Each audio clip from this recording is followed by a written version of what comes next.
Hey guys, it's Lizzy from the Brooklyn Kitchen.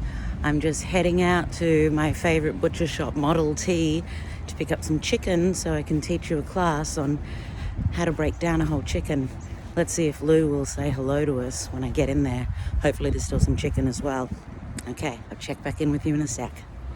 Well, the line at Model T was pretty crazy, and then people started coughing in line. So I thought I should take my own advice, stay indoors. And I've got a couple of heads of cabbage at home. So fuck it, I'm gonna make sauerkraut instead. Stay tuned. Cheers. Hey guys, it's Lizzy from the Brooklyn Kitchen, and today I am here to show you how to make sauerkraut. So, I've gone to the market and I have 2 heads of sauerkraut, okay? You want your sauerkraut to be heavy. This one weighs about 4 pounds or so. This one's a little lighter. You also want the leaves to be really packed in there. And what we're going to do is we're going to cut all this sauerkraut up.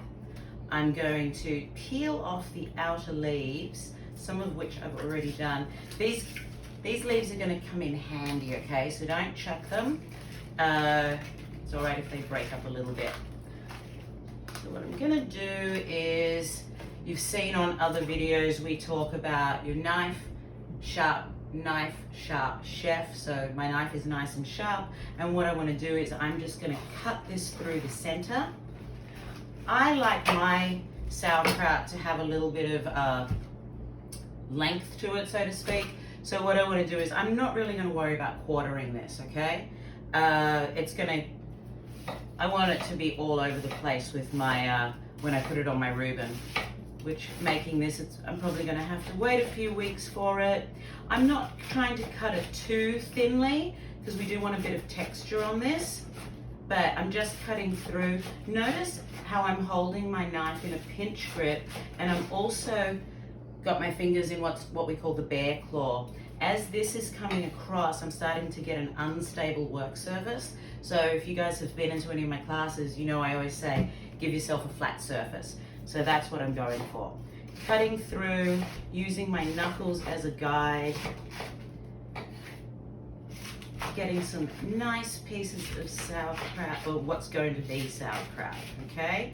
And you don't have to watch me cutting the rest of this cabbage, so we'll come back to that in one sec. Okay. So since all the knife work has been put away, I'm going to have a cheeky sip of beer.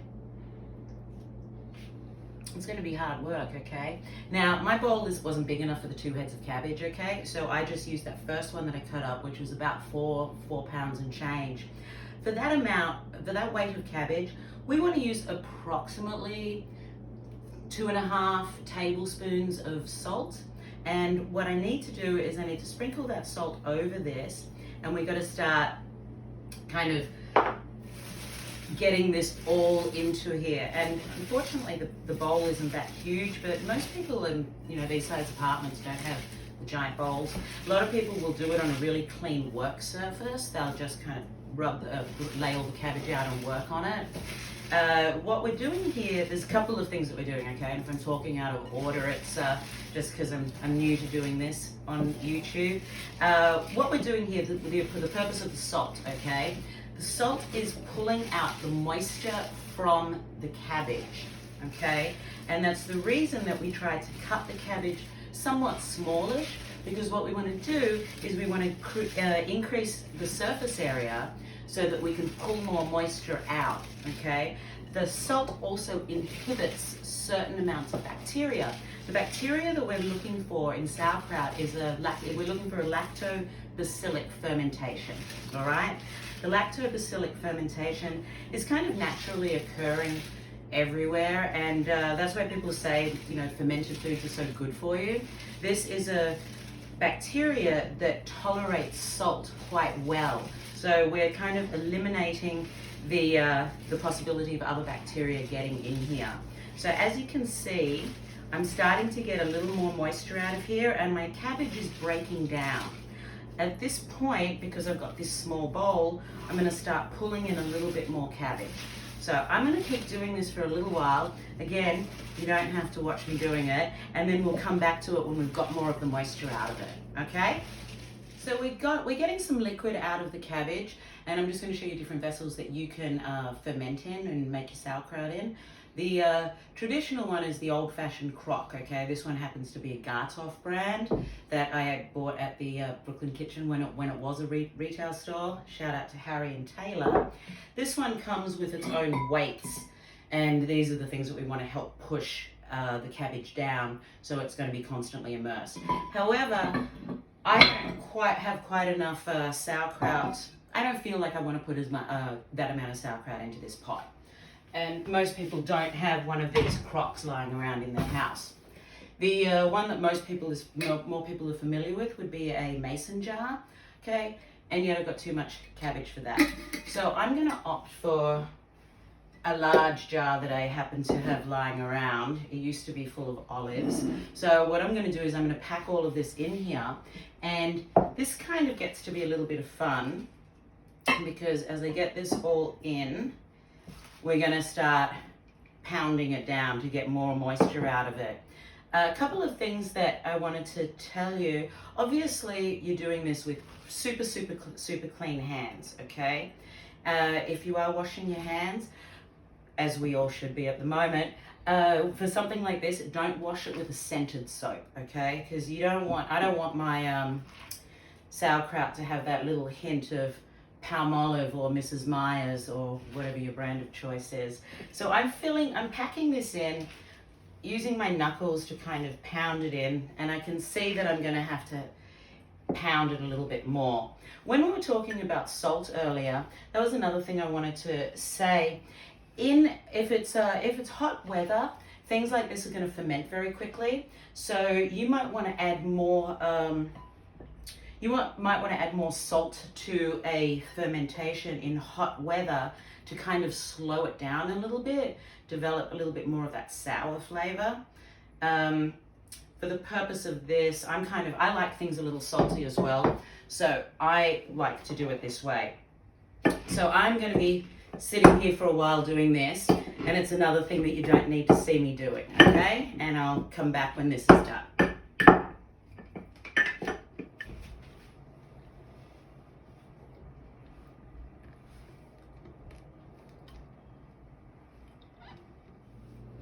Okay guys, so check this out. All of that cabbage that I had in there before, this is how much I've gotten it packed down to.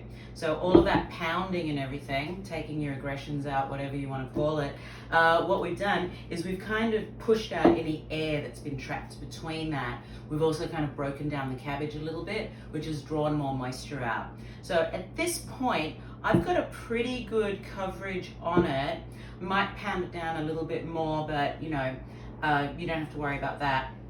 Remember those cabbage leaves that I said to save earlier? This is where they come in handy, because what I want to do is I want to kind of cover this. Some people put a weight in here, you know, very clean stone or something like that.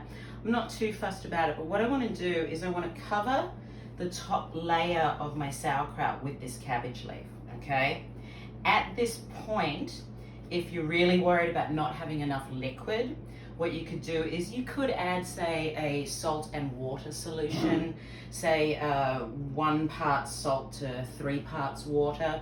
You could put it in a really clean Ziploc bag and have it weighted down. The weight of that water would help push the cabbage down. And also if you got a poke in the hole of that weighted plastic bag, it's only going to be releasing a brine mixture.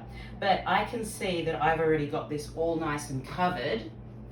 And then what I'm going to want to do, okay, yeah, you can see that. It's all nice and covered. So then what I want you to do, guys, is what's going to start happening is fermentation, okay?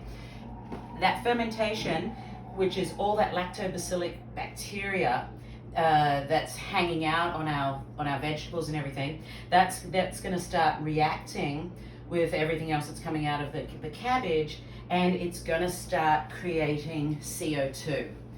That's when you're going to start seeing the bubbles.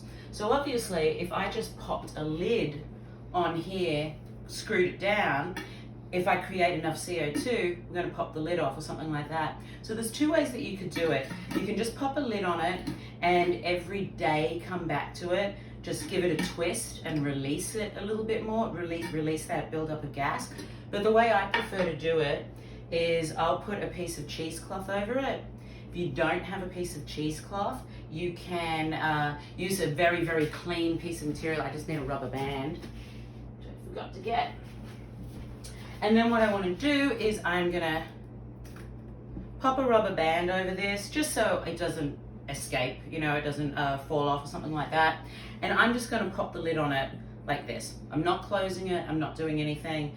It's loosely, it's just basically sitting on top. Any gases that are getting formed in there can escape.